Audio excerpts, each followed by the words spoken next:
Now, I love my butter, and would you believe it's actually quite easy to make at home. If you've got some whipping thickened cream, it takes moments to do in a food processor.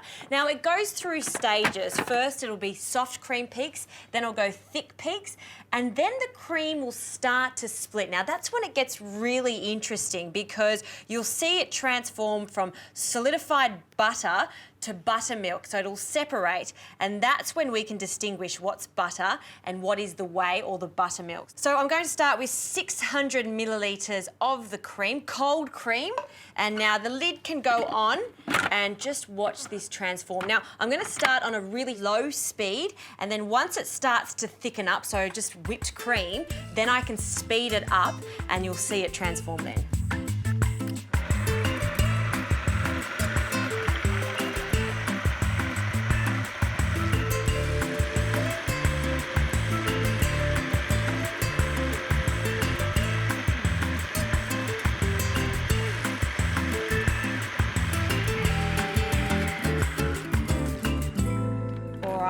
Big reveal. This is simply cream that's been over whipped, and that's how butter is formed. It's crazy how food is really like science. That's our butter right there, and you can see how it splits. See all that? That is essentially buttermilk or whey. You can keep that and make fantastic scones out of it, or this is really nice in pancakes. So I'm just going to remove that buttermilk.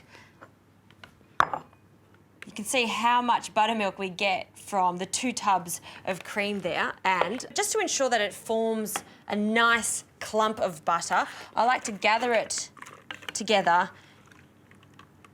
strain it off a bit, see all of that liquid there, remove that, squish it out.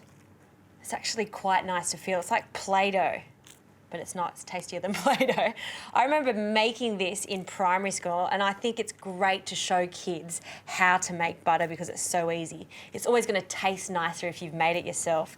Now, just to rinse it off in some really cold ice water, because butter does melt easily, so ice water, and this is just going to ensure that we get a really nice clean finish, clean shine on the butter. I've got a Chuck's cloth here. You can use some muslin cloth also. Chuck's does a great job too.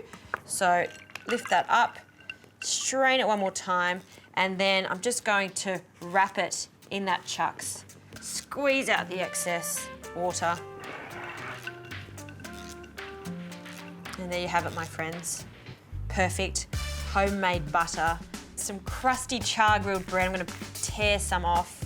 Big, generous amount of butter when it's this fresh. Look at that. And I always find it really nice to add just a pinch of salt to finish it off. Real butter, there's nothing better. Oh, and it tastes so good.